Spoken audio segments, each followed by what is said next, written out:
What's good, Illini Nation? It's your man in the middle, Dion Thomas, and we bring you nothing but the best here on Champagne on Ice. And tonight, we got one of the best coaches, not just in our league, but the best coach in the country, in my opinion. You know, I understand. Yes, I am a little bit of a homer, and that's okay. I don't think he would mind that. But tonight, we're sitting with the coach that has led us back from the crypt in an extraordinary amount of time in 2 years. Unfortunately, COVID got in the way, or we'd be on our way, in my opinion, again, to our third NCAA tournament in a row. We got Coach Brad Underwood joining us tonight. Coach, how you doing? Man, I love that intro. Gosh darn, Dion, that I need to hire you full time. That's pretty nice. No, we're doing great, man. Everything's ready to get cranked up for another basketball season. Well, you know, I'm always available to you, Coach. Whatever you need me to do, I'm there. Just tell me. I got your back. As we used to say in the hood, I got you covered like a blanket. Hey, well, Dion, Kofi's got a 3-game suspension. So if you want to come back and hoop in those three, I don't think you're going to beat him out right now, but we could use you in the middle for those 3 games. Coach, I got 5 fouls for you. I got 5 really good fouls, and I got some great pick and rolls. I can still get a little pick and pop in there for you. So I think we'll be okay. We're good. We're good. Come on. Well, first, Coach, we've started the season. We've had a couple of exhibition games. Of course, the first game against St. Francis kind of went the way we thought it would go, even though, you know, Ryan Marks, I've known for a long time as you, is a heck of a coach, and you knew what those guys were going to bring. And then we also had the game against Indiana, PA. Can you sum up just a little bit about, you know, what you think and how you feel those games have gone and what you were really looking to accomplish by getting those 2 games in? Well, I think mission accomplished is kind of the way I feel. You know, I think the first game was just to get back in front of fans, to take the 8 guys that have never played in front of fans at State Farm Center, get their feet wet, you know, see a different jersey. Ryan does an unbelievable job there, and they run some Princeton offense. It was great for us to have to guard actions, and yet it was an opportunity for us. I think Kofi played 15 minutes. Austin Hutcherson back on the court for 21 minutes, I think played the most minutes. So it was a great opportunity for us to get guys out there to see what they could do, and we accomplished that. And then we move into Indiana University, Pennsylvania, who we knew was a very, very good basketball team, and we would have to play. We would have to play well, and to not have DeMonte, to not have Hutch. To have Trent go down the first minute and a half of that game, and not have him really strapped us. It put us in a really kind of an uncomfortable situation. It created a little adversity. They're well coached. They were going to cause us enough adversity in terms of just the way they played. But you're talking about a team that was 28-2 pre-COVID, and one of the top Division II programs. So they stressed us. It was great. It was good to see our freshmen out there under fire. It was good to see guys that, had to stress and react and guard and do some things. And then it exposed some holes. And those are all the things that you want to have happen in the preseason, and, dealing with adversity based off injuries. And we're seeing that early, and you guys have to step up and mature and grow up. But a lot of positives. I loved Coleman Hawkins. Kind of the start that he's had. I thought we've gotten really, really good play from Hutch in the first one. And as we can go right on down the line with everybody, there's some positive things, but we've got to keep on getting better every day. And that's, those 2 opportunities give us a chance to see what we have to get better at. Right. And, Coach, you have a lot of new faces. I mean, a lot of kids that I was super excited to see. You mentioned Hutch, of course. Love seeing the growth of Coleman Hawkins. love the three freshmen so far at this point. The transfers look really good. What was it?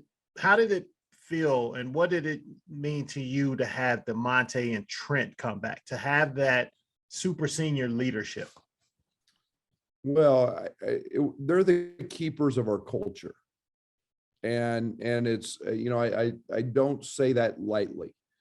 Those are guys who have been here through everything. I mean, they're with me. They're year 5, and this is my 5th year. Which, man, does time fly? Yes, it does. But it's I think it speaks volumes to the culture of our program. I think it speaks to their love for the University of Illinois. I think it speaks to the passion they have for our fans.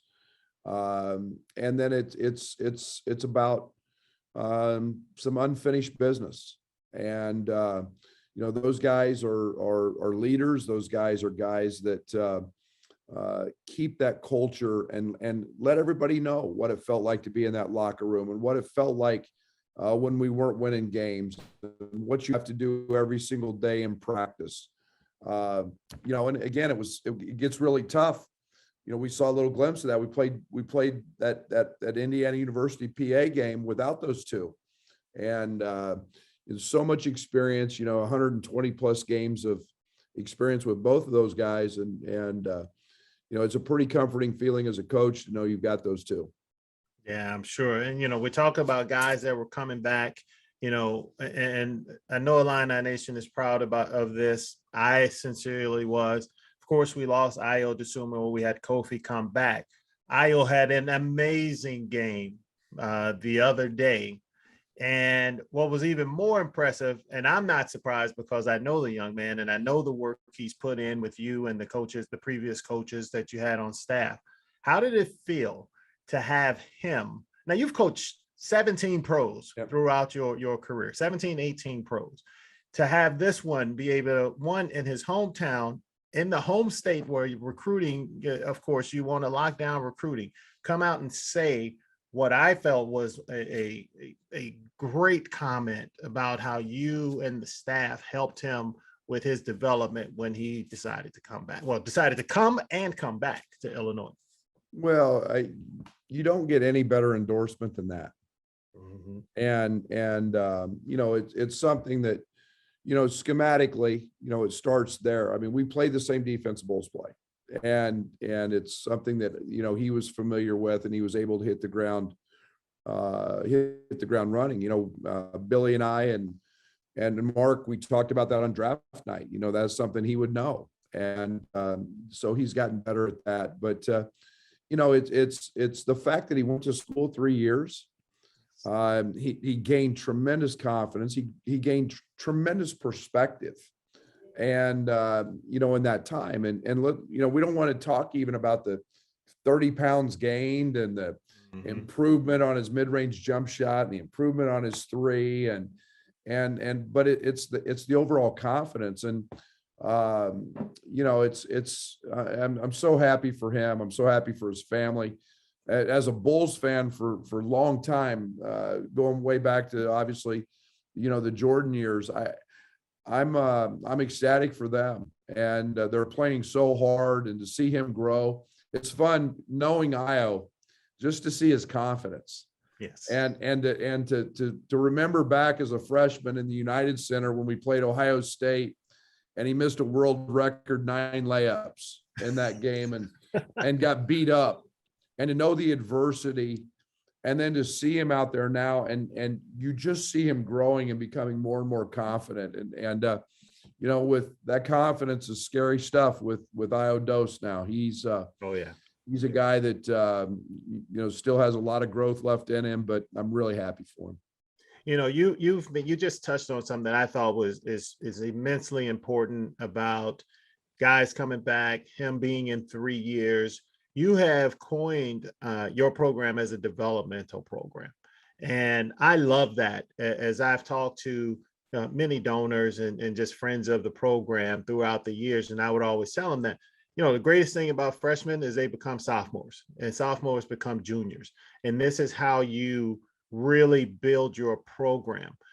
Where I'm going is with this, Coach, in this age of the transfer portal and NIL and how kids want to move here and there. Is that something that you still hold true? I know the answer to that, but I want everyone else to hear how important that is. Yeah, we're going to fight like crazy for that, man. We are going to fight like crazy. I'm not going to change. I'm not going to say we're not going to recruit the portal. But I need the base of our program to be about guys who want to get better. Yes. They want to play for the name on the front of the jersey as much as they do the back. They want to get with the best strength coach in the country because he is the best. They want to get on the court with Tim Anderson, Jeff Alexander, and Chester Frazier, guys that are proven to turn guys into pros and work to get better. And guys who aren't afraid to hear the truth that they do need to get better. Guys who want to go to an elite academic institution and work towards a degree. And they may not be here that long. They may get good enough, like Io did, that they leave early. But guys become confident. You know, you're not a young boy anymore when you leave the house. You become a man. Yes. And you have to make mature decisions. And that happens over the course of your experience in college. And there's no substituting that. Not everybody is a one and done. Not everybody can go impact. You know, I think the thing that I'm really excited about Io is, you know, we put Io, Dion, in 75% of our ball screens. How many do you see him in the NBA? Not many. Not very many. But Io's making his way because he's an elite defender and he's an elite competitor, and the offense will come later. And that's growth, and that's maturity. And was he ready for that as a freshman? I don't know. His body wasn't ready, and that's why he chose to came back. He became a great listener. So developing players is on every front, not just the physical, but the mental, the emotional. You know, winning is a part of it. I still am a believer in how great the college experience is, and playing in front of fans and on TV. And man, that to me, that's what, those are the best memories of your life. And you know, I'm happy that we're going to continue to fight for those young men every single day that want to come to our program and get better. Well, I agree with you 100%, Coach. I think that is how it should be, because you're building guys for the long run, and I don't mean just a long run in their careers, but their long run in life, and understanding that, you know, you just don't make these jumps and move on. I'll tell you this: I wish I had someone to explain that to me when I went, because I, like Io, left, big time scorer.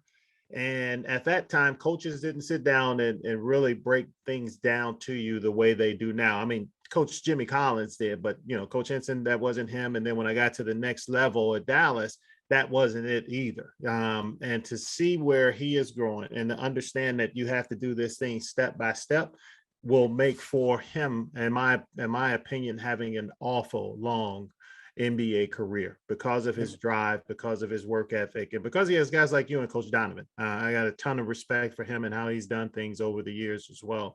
And I think it's a benefit and a plus for Io.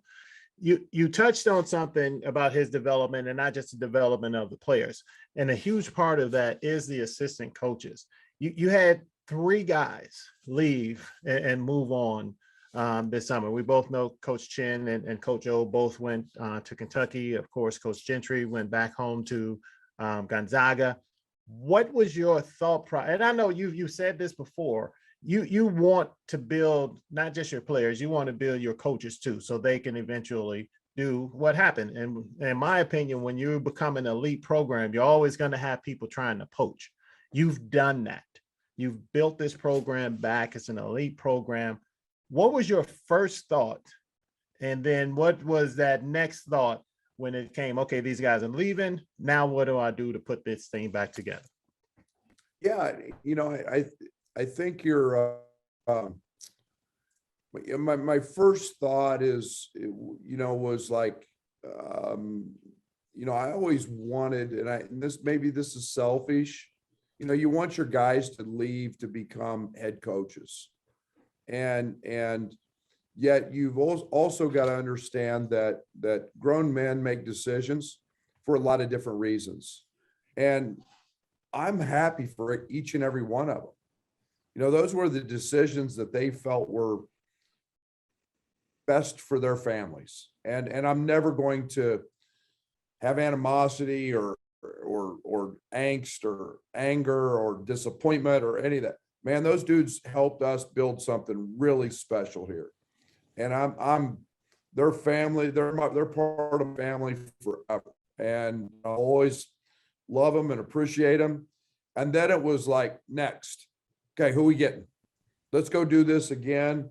I know what I was looking for. I knew the parameters. Our program, Dion, was in a lot different place than it was when we came here. And so the needs became a little bit different, and the requirements and what I was looking for. And you know, I don't mean this to sound braggadocious, but I said, you know, we put a really good staff together once. Damn, let's go do it again.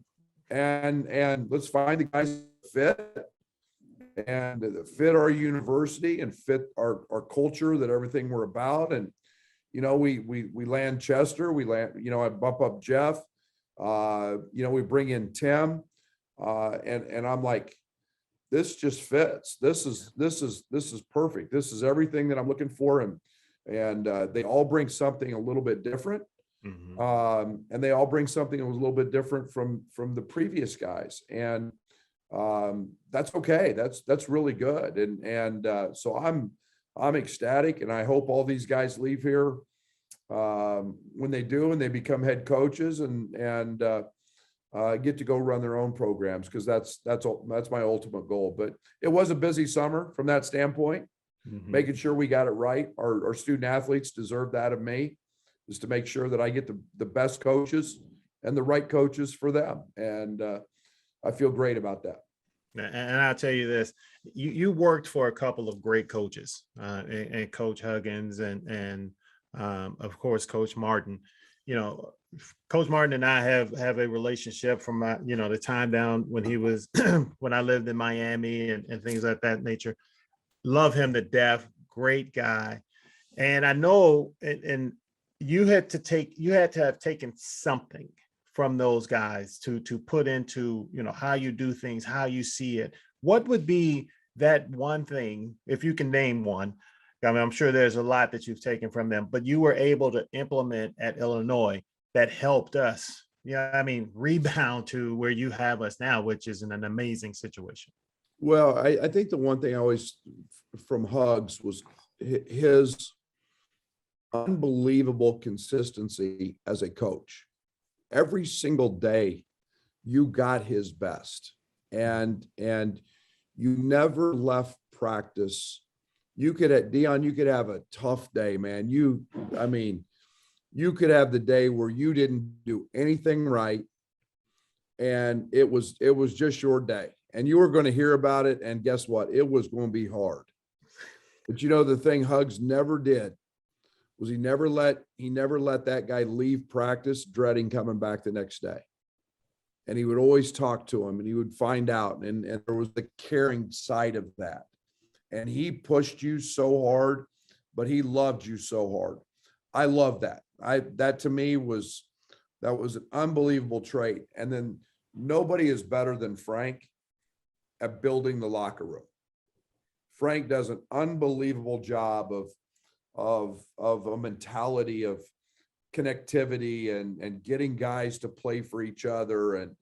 And there's a tremendous loyalty and passion there. And, you know, I think those are two things that maybe go undervalued in the coaching ranks sometimes. We all think of X's and O's and doing all of this, but man, I try to challenge our guys every day, be consistent with who I am as a coach and in my relationships with guys. And then again, try to build the locker room. If we don't have a locker room that's together, you know, no matter how much talent we have, we're not going to win. Exactly. Well, I'll say this, you know, from my opinion, and I'm sure the Illini Nation will agree with this. You've come up aces in both of those, Coach. I mean, when you look at, and again, I talked to a lot of people and they were like, man, Brad's really on him, especially the first couple of years. I was like, yeah, he's on him. I was like, but you got to also see this. He's the first one to hug them. I was like, he's Yeah. the first one to pat them on the back. I'm like, so you see both of those things. And then I think there's a great picture. If I'm not mistaken, it was Andre was shooting. No, I don't think it was Andre shooting free throws, but it took place during the Big Ten championship, the Big Ten tournament. And you had all four of the guys hugging one another while the other one was shooting the free throws in that Ohio State game. I don't think anything that we've done exemplifies more of what you had just said, which is what you have accomplished with this team. Well, it's people think it's just easy because we put on the same jersey. Yeah. And, you know, you've got guys from different parts of the world, different socioeconomic backgrounds, some single parent homes, some 2-parent homes, you know, and everybody's different. And now you throw them all in and you say, you know, you don't just wave a wand and say, hey, you're a team now. And it takes a lot of work to build those bonds and to build those relationships and to understand that the winning is really hard. And yet the only way we can win is together.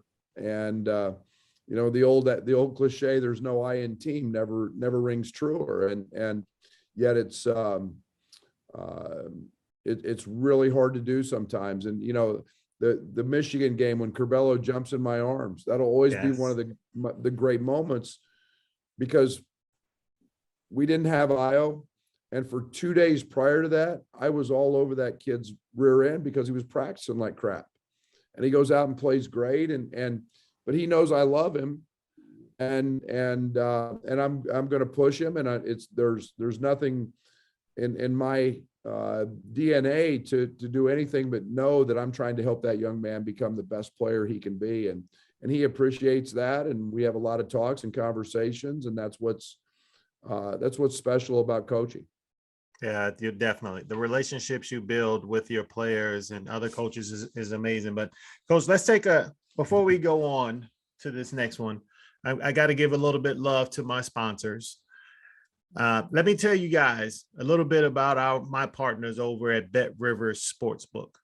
If you haven't signed up with Bet Rivers yet, now's the time, because they are offering a $250 match bonus for your first deposit. But what sets them apart is that they require just one playthrough to turn your bonus into cash money. With a rush pay instant approval, withdrawing your winnings is safer, secure, and more reliable. With basketball season tipping off, get in on the action by going to Bet Rivers today or by downloading Bet Rivers iOS app. You must be 21 years of old. Gambling problem? Call 1-800-GAMBLER. So, Coach, before we move on to the next one, let's take a step back. Of course, everybody was very excited about the team last season. We go through the season, which was one of the greatest, in my opinion, in the history of Illinois. We didn't have any fans, though. And I know you've mentioned many times that was one of the biggest disappointments, is that the fans did not get to see this team live until we got to the Big Ten tournament. So we win the Big Ten tournament, and then we get to the NCAA tournament. And then unfortunately, we bow out a little bit sooner to a very, very good, and in my opinion, underseeded Loyola team. Don't want to talk about the game. Kind of want to talk about the message after the game. I've been in one of those when it's your last game. I've been in there when it's their last game of the season and your last game of your career. You're down, you're hurt as a player, as a coach. And you, I know, are a great motivator. I know these kids love, respect, and appreciate you. But I also know as a coach, you're feeling in that moment, but you're also thinking about the future. What was kind of your thought process? What was a little bit of the message that you gave those guys, especially the ones that were returning? Yeah, and you know, it's a game that I've given a lot of thought to. Really, for my future growth and understanding, and what went wrong, what was different. And I do feel horrible for our fans because, you know, we went from the Iowa game 2 years ago, the last regular season home game, and it just ended. Yeah. And that team was playing great. And then to have last year and knowing that there's been so many struggles and getting this back and enjoying winning and enjoying being a part of it. And we missed that. And so it was pretty special in Lucas Oil to win the Big Ten championship and have all those fans there and going through that. But I think one of the things that I was actually concerned about going into the NCAA tournament was understanding the abruptness of the end. Yes. And what you don't, the NCAA tournament is brutal. Every great program's gone through it. You always have a year, you know, whether you lose to your Kansas and you lose to Bucknell, or you Michigan State and you lose to Middle Tennessee, and that's no disrespect, but it happens. Yes. You know, I was a 14 seed and beat a 3 seed. It happens, and there's no words to explain that locker room. And it, because you're literally, it's one of the hardest things I go through as a coach, because it truly ends in that locker room. Yeah. And there's guys graduating, there's people leaving. The team bond that you work so hard for is literally done. They're not going to go out on the court together anymore. And getting guys to understand that is hard. You can't have a bad game in the tournament. That's what makes it special. You got to play 6 games, and you got to be really good in all of them, because really everybody's good. But it's a lonely feeling. It's a sad feeling. There are so many teachable moments in that. Mm-hmm. And sometimes those teachable moments, that's not the right time to talk about them. And in that locker room, you know, we've talked about a lot of those things over the summer, and even now. But you know, it was not. I don't want to lose fact that we had a great year. We did some incredible things. We grew. I still will always contest we were one of the best teams in the country. We just didn't get a play on the last night. Right. But you know, we've got to learn from it. We've got to grow from it. We've got to build from it. When I talk about, you know, trying to get to the top of the mountain, we're not even close. And those are the moments we have to learn from so that we can keep taking those next steps. And we'll get there. We'll get there. But it was a tough day. It was a tough summer from that standpoint of always realizing that. But you know what?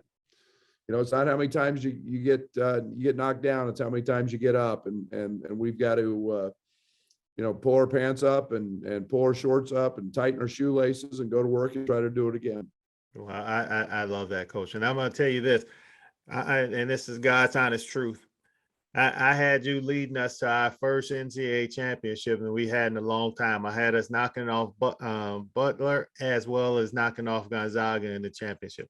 That was my bracket. So I had all of the confidence in what we were saying. But I agree with you 100%. That's one of those things you can't teach.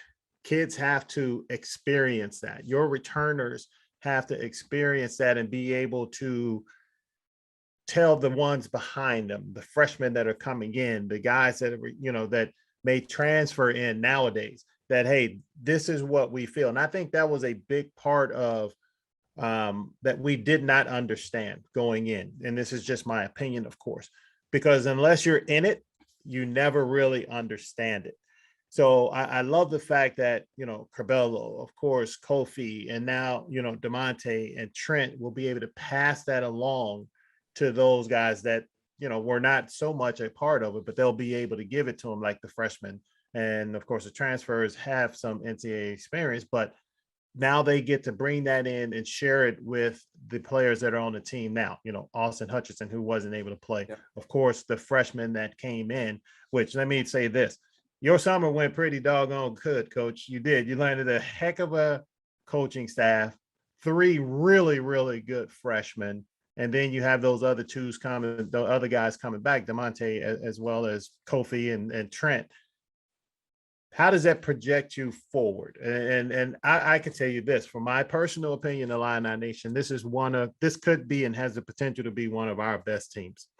I mean, as long as we grow together and stick together, man, we haven't had a team like this in a long time. Brian likened it to a combination of the Flying Illini team with the 2001, I think he said 2001 Big Ten champion Elite Eight team, and meshing those teams together. And then this is kind of what we come out with today's team. Just a little bit of your thoughts on today's. Yeah, I think I'll be a little guarded. I mean, from this standpoint, it's to be determined. I think that there's so much growth that has to happen, and I'll use this example. We played great without Io. Okay, everybody knows that. That's well documented. Corbello and Trent, and I mean, everybody rose to the occasion. There was new levels of positivity the guys stepped into. Yeah. The one thing that happened though, Io set that culture. Io was a big piece in setting that culture that allowed that to happen. And one of the things that you have to do, every team's got to go set their identity. What are they going to stand for? Who are they going to be? And how are we going to react to those close games that Iowa won? And what are we going to, so I think there's tremendous possibility. I like the makeup of this team. I like the fact that you've got a dominant center. You've got a point guard in Corbello, who could be one of the best in America. You've got obviously a guy that I'm proud of in Trent Frazier, who I think is the best defensive guy. And yet you've got some guys who have to step into some new roles. Jacob Grandison's role is different. We need him to be a more productive scorer. DeMonte's role is going to be different. Coleman Hawkins. So I think there's you throw in Plummer, you throw in Payne, you throw in guys that have to go produce, because they're replacing guys that were productive. So I say that with a guarded way. We're always going to play one of the best schedules in the country. And yet it's the one of the things, Dion, that excites me so much is because I do believe everything you just said. I do believe we can beat that. Yeah. No season goes without adversity. There's always that. How you deal with adversity. I mean, you played this game for a long time. Every team you've been on dealt with adversity, dealt with ups and downs. How you handle those things. Last year, we didn't play very well early. We got beat at Missouri. Those are things that team handled, and how this team handles some of those things. It's what makes basketball exciting. And I think we've got the right people in place to lead it in terms of, having DeMonte, Trent, Kofi. So I believe everything you say, but when I say I'm guarded, I'm always, you've got to figure some things out along the way. You've got to deal with situations. It's easy for me to sit in here and say, hey, we're going to be great. We don't know what great looks like yet, because we haven't dealt with anything that isn't. Right. And so, we'll get punched in the mouth, and we'll be the team that we'll have our bullseye on our back, and everybody's going to play great against us. And are we tough enough to go handle that every single night? I hope so. I hope we've learned from Maryland at home, Ohio State at home, where we didn't. And we lost those games at Missouri. You got to play. And if nights you don't play, you're going to get beat, and we're going to be a target. And that's what happens when you have All-Americans and you have an old team. So I like where we're at. I like our team. But like I said, I'll be guarded. I'll be a little more guarded than you are, but I believe everything you're saying. No, I completely understand. But you nailed a word, Coach, and you mentioned it over and over again: adversity.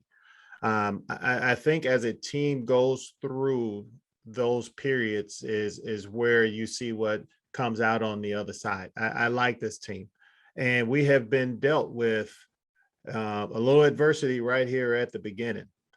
And you know, I'll give my own opinion of the NCAA. I don't think they do things right. I don't think, well, you know my history with the NCAA. I mean, Yeah. I just don't think they do things the right way across the board for the betterment of the sport or for the young kids that they're supposed to be taking care of and watching out for. But we're going to miss Kofi for 3 games. Um, how do you prepare the team mentally for that? I know you'll have them ready on the court and ready to play because that's just who you are as a coach and that's what you have established as a program. But how do you get beyond that with the kids and get them to understand that, hey, yeah, we're going to be missing a big piece, but we're ready to go? Yeah. I I told our team yesterday, to me, or Monday, excuse me, life lesson. Life throws you curveballs. Life happens, so to speak, and sometimes we don't get all the way to the top to enjoy the roses. Sometimes along the way we have a thorn, and we've got to be that team that's resilient enough, that's tough enough, that is not going to whine, not going to complain, not going to make an excuse. What kind of leader am I if I'm going to sit here and make 100 excuses why, this and that? You know what? The other team doesn't care. And they're going to show up and try to kick our butt. And so, do we miss Kofi? Absolutely. Are we going to make a big deal about it? We're going to show up. We're going to play. We're going to try to kick anybody we're playing his tail, just like we would if we had him. When he comes back, we'll welcome him back with open arms. We went out last year when we didn't have Io, and we could have complained about this and that and the foul and blah, blah, blah. We didn't. And, we had all the road games and this and that. Hey, let's play. Next man up. And that's life to me. We wake up, we're blessed. We put our feet on the floor. We get to go do what we love every day. And to me, it's really that simple. And so, I don't